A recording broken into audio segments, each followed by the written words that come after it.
Okay, next part of the story. So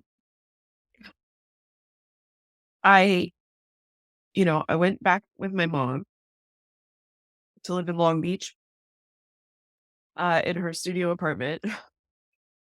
Um, and yeah, so I don't think I finished talking about what happened that night. Um, I I called the police from my friend's house. That my friend who picked me up from the neighbor, and this is like actually, everything is so kind of like choppy and blurry in my mind, but, yeah, I must have called the police that night because I was told later that when the police found my father, he was looking around in the bushes behind their property, looking for my ex-boyfriend with a gun. And, I really hope he was looking for my ex-boyfriend and not me now that I think about it, you know? But like I had mentioned before, when I was running away, when I jumped out the window and I was running away from them, from their house, I really felt like like I could be killed. Like I felt like they were going to kill me. Like he might kill me. And I mean, can you blame me? Um, so he could have been looking for me with a gun. I don't know. And this was like my dad, who, like I mentioned before, never, he spanked me a few times in my life. But he had never hit me. He had never, like, I mean, speaking is hitting, but, like, not in that capacity, right? And then to think that perhaps he was looking for me with a gun in the bushes? I mean, maybe he was looking for my ex-boyfriend, but my ex-boyfriend had already dropped off hours ago, so I don't understand the logic there. But anyways, um, I did call the police because I knew I was gonna press charges because that you don't do that to anybody, let alone your dog. And they arrested him. I guess he might have gone to jail for a night. I don't really remember, honestly. This was like by the time I got to my mom's, I was really actively just working on like staying numbed out and drugged up. And my friends were helping facilitate that because look at my face, right? So eventually he went to court because I was pressing charges and I was not going to drop them. And,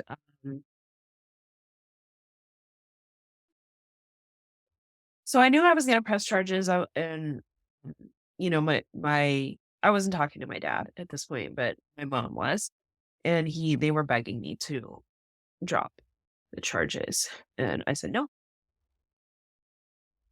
And he went to court and, the court the judge wanted me to appear, and I said I could not appear because it was too traumatizing for me, and so they wanted me to write a letter about, you know Is that what happened? No, no, they didn't want me to write a letter. I don't know. But basically he had to,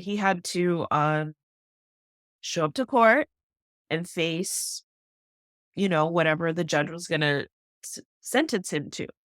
And, my dad had a heart condition. He had already had 2 heart attacks by this time. So my dad was calling my mom and, playing on my sympathy by saying, I can't go to jail. I have a heart condition. I don't know what could happen to me in jail. And can you please ask the judge to give me house arrest? Sorry, this is all jumbled up. First, he was just calling me and asking me to lie. First, it was to drop the charges. I wouldn't do that. Then it was, will you say that it wasn't as bad as um it was? Because by this time I told you I had photos, we were sending them photographic evidence. I think I had made a statement about what had happened. And, my dad, through my mom, so I wasn't talking to him, but he was asking my mom to lie under oath for him, to the court so that he could get off easier. And I wouldn't do that.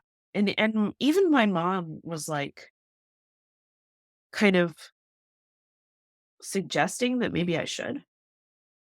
And I was just like, no, hell no. I am not going to lie. Like, this is what happened. And like, he needs to face the consequences. And so that's when it switched to, will you ask the judge for me to serve house arrest? Like, I got this was all relayed information to me. And that worked. That did play on my sympathy. I didn't really want my dad to spend 30 days in county jail, uh, although he should have, and I should have not done this. But I did ask the judge to give my dad house arrest, and he got house arrest and he served his time. And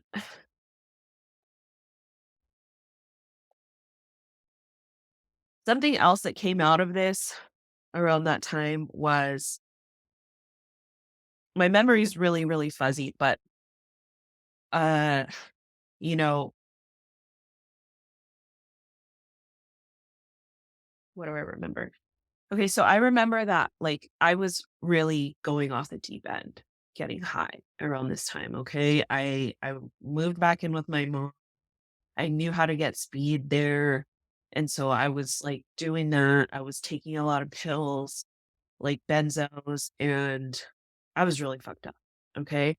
And, um, we went to Mexico, me and my friends, because 'cause we're in Southern California. You used to be able to just go to Mexico and buy whatever pills you wanted, and we went with, I think, my friend's mom, actually. No, it wasn't that time. That was when I was younger. We just went and got a bunch of pills, and we came back. I can't even remember, like, if I went across the border or, like, how this happened. How this all happened.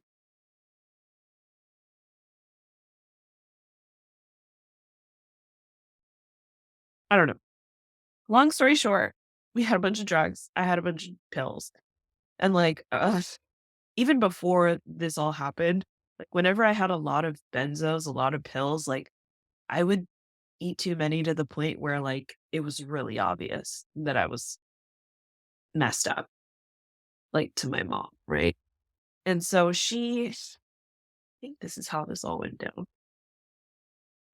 She found my pills in my purse and she took them from me. And she was like, "I know what you're doing, and it's not cool, and I took your pills and they're gone now." And I was like, "Fuck," but that didn't stop me. I kept going and doing other stuff. And this was, I think, this is all getting so jumbled up. But I think that this was the time that I'm talking about.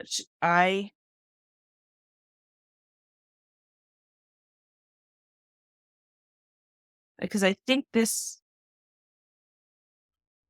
I don't know. But basically, I vowed that, I thought about it for a while, for a few days, a few weeks, and I was like, she wouldn't throw them away. So I, like, when she wasn't home, I looked through everything in her house.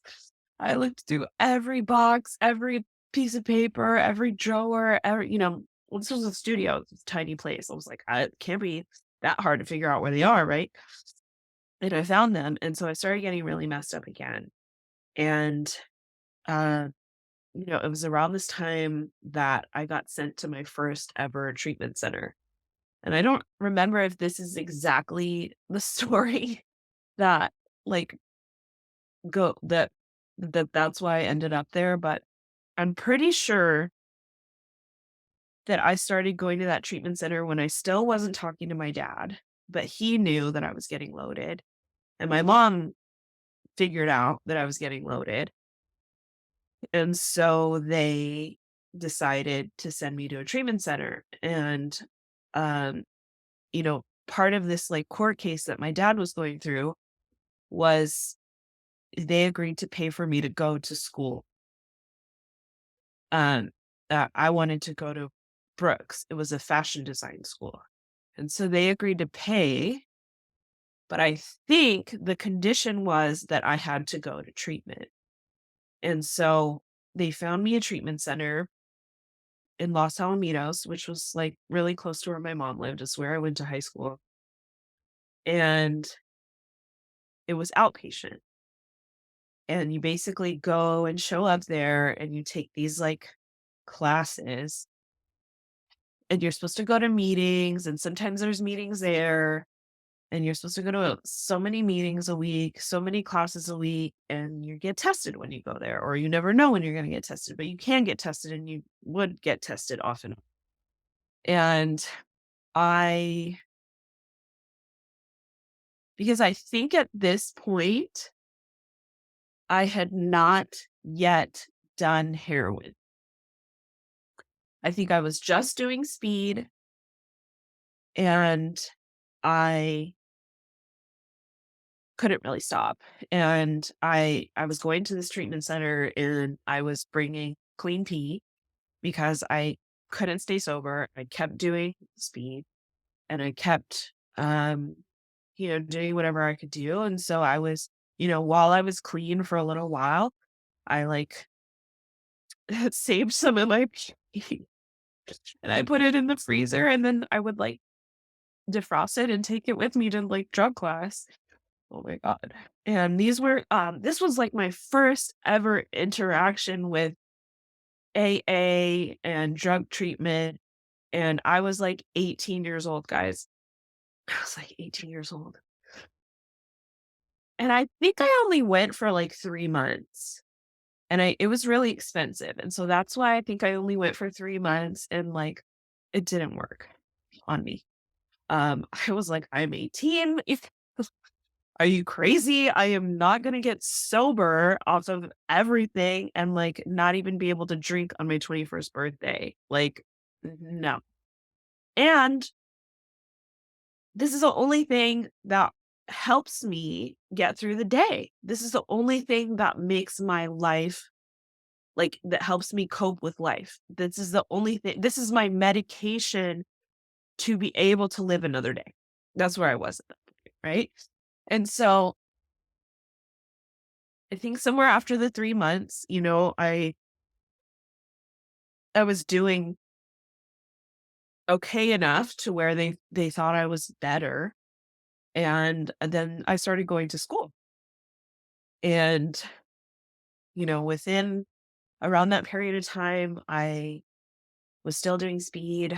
I remember I was working at a restaurant in Manhattan Beach, and I would drive to work, and I would park, um, in this paid parking lot, and I would, do a little, parachuter which is like you just put a little bit in a little piece of toilet paper and you just swallow it. And I would be high all day and I would like work my ass off and I had money and and like I was surviving, right? I was like trying to put the trauma out of my mind of what had happened. And I wasn't talking to my dad. I thought I was never gonna talk to my dad for the rest of my life at that point. And somewhere in there I met this girl. I don't even remember how I met this girl. And, well, I mean, I do. I met her because I started buying speed from her. And somehow, um, we started hanging out. We started hanging out a lot, and I knew that she did heroin, and I was really scared to try that. She would ask me, "Do you wanna try it? Do you wanna try this today?" A couple times, and I was like, "I already have a lot of problems trying to get off of this stuff," like, I don't know if I wanna go there with that because it's, like, always seemed so, like, scary, and I was just, like, kept telling her no, and, eventually I was just, like, in so much pain emotionally, I was like, "Yeah, let's try it, fuck it," right? And I tried it, and, um, I tried it I smoked it, and I remember I was like, I just felt really, like, at peace, like, in my body, like, it felt I remember saying this at that time, like, "It feels like really strong weed or like a edible," you know what I mean? I was like, "This is heroin? Like, what? Like, this doesn't seem, like, scary and evil and, like, all these things that it's portrayed, um, in TV and movies, right?" So, I was like, "This doesn't seem so scary." And, so I tried it, and I was like, "I like it." So I tried it again, I tried it again, I tried it again, right? And, like, I never got sick or anything, and I was just like, "I don't get it, like, I don't get why this is made out to be such a big scary thing," right? And then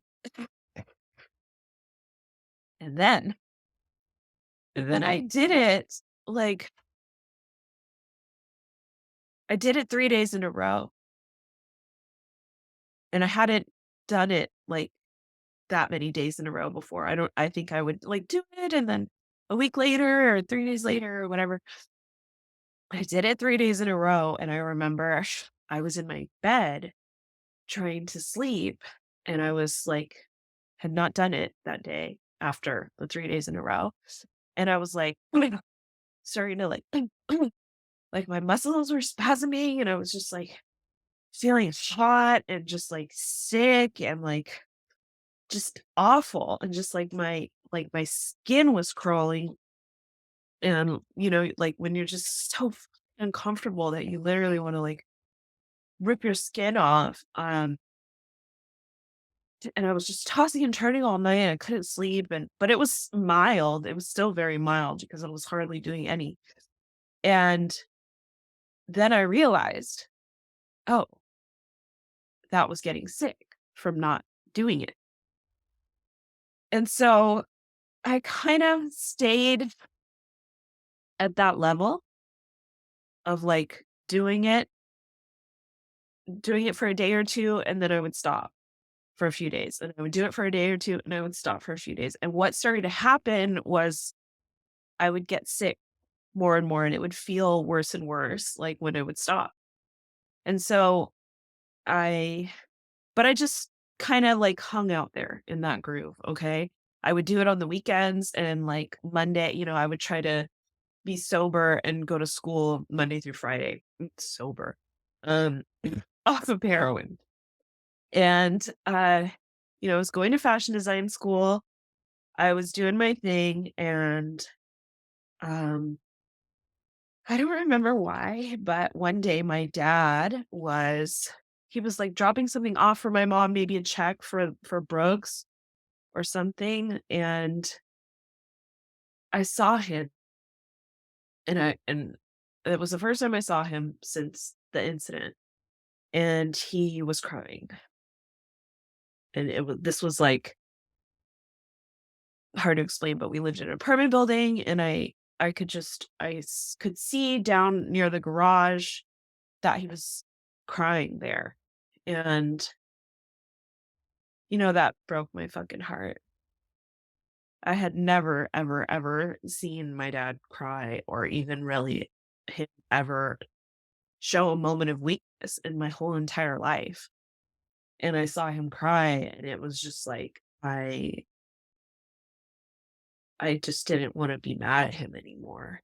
Not, like not mad at him, I was still very angry at him, but I just didn't wanna, like, I didn't want him to cry anymore, and I didn't want to have this, like, separation from him anymore. And I could see how much it was hurting him, and I could see how much what he did hurt him too. So I went down and I talked to him, and we started talking again. We started trying to build a relationship back. And he would pick me up. He had a boat in Marina Del Rey. That was kind of like where he would stay when he was in town because he lived like 3 hours north of LA, the Central Coast. And so his boat was like his apartment, is what he would call it. So, and I would go to the boat every other weekend when I was, before I could drive and all that. That was like our routine. Even when I was like, before I lived with him, that was what we would do. Is I would go and see him every other weekend. And so I started doing that again. And he could just tell that I was on something. And, I remember we were at dinner and he was kind of asking me, questioning me, like, are you taking pills? Like, what are you doing? Like, seems like you're taking something. And I just kind of like, no, no, I'm not, it's just like tired, smoking weed. I don't know. And um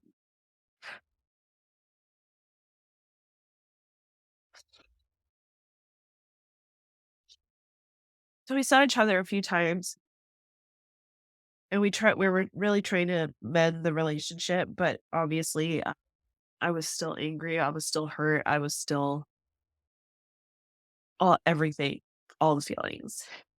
And, you know, he really wanted to help me, but he didn't know how to help me. I mean, he drank every day of his life that I knew him. So he had his own problems. And I think he was trying to prevent me from getting to that point. But by that time, it was too late. So, I was working at that restaurant in Manhattan Beach and you know, he called me or I called him. I forget how it happened, who called who, but he called me on Father's Day, or I called him and I wished him a happy Father's Day. And I said that I loved him and, that I would talk to him again soon.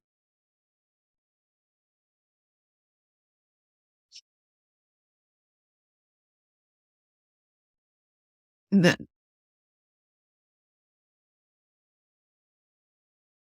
and then, if-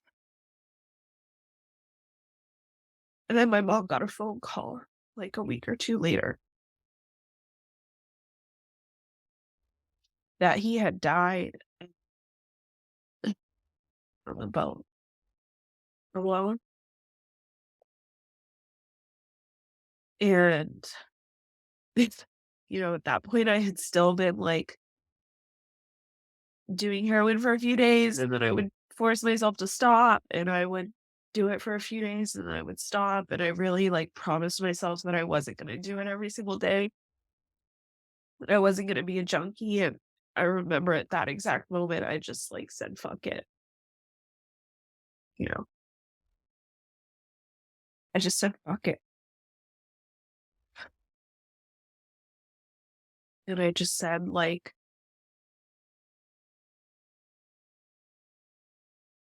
"I can't cope," And, like, I can't the only way I can cope is with this, so I'm gonna just gonna go hard, I'm just gonna do it every day, like, I just, like, said, like, "Like, let's go," like, I can't obviously, I can't process this. Obviously, I can't like, how do you deal with that? Like, how would someone that doesn't do heroin deal with that? Because I don't know. So, that's when I really committed to being a junkie, truthfully. And, I went to his wake and it was like I just got drunk and like I couldn't even talk about my dad.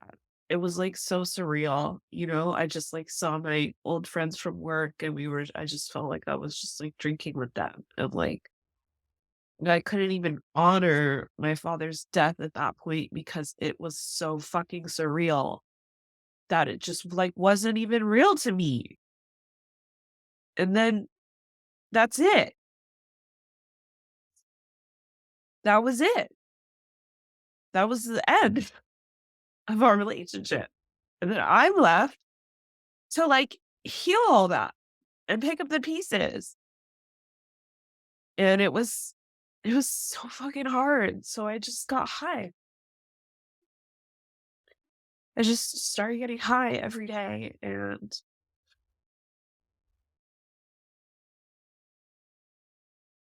I had been doing so well in school and I couldn't go anymore. And I couldn't go to my job anymore. So I just committed to being a junkie at that moment in my life. And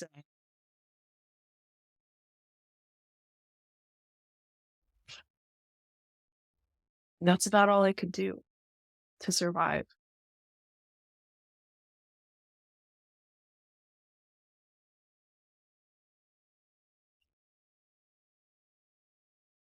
So, uh, so yeah, I quit school, I quit my job and just went full time, you know, to know me out at that point in my life.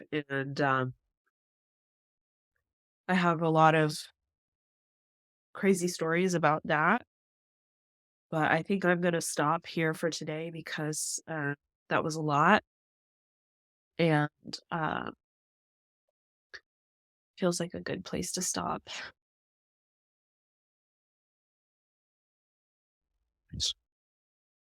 And this is a part of why I want to tell my story too, because like it's cathartic for me to say all of it, first of all, to have it all in one place, to for it to be linear, for it to like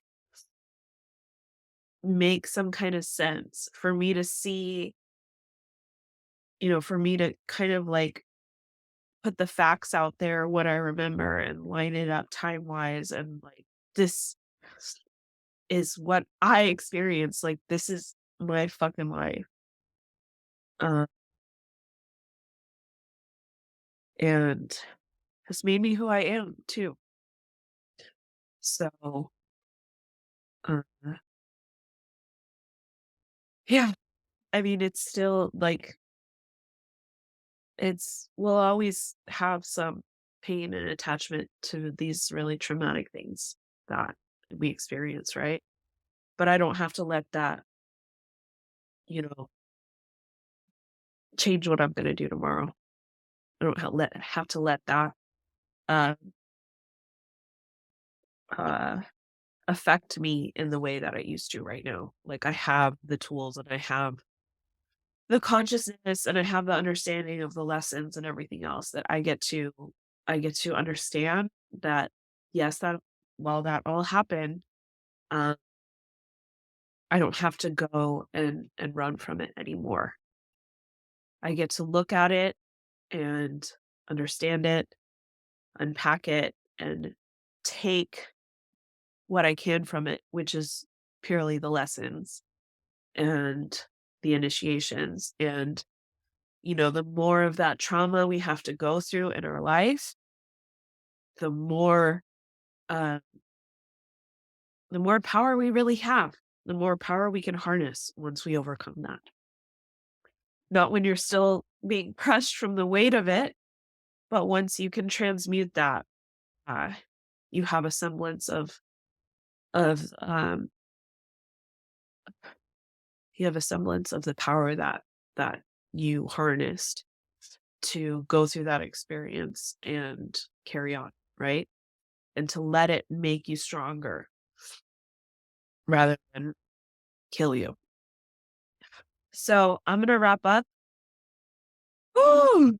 Uh, we'll be on to the next part next time. Um, see you then.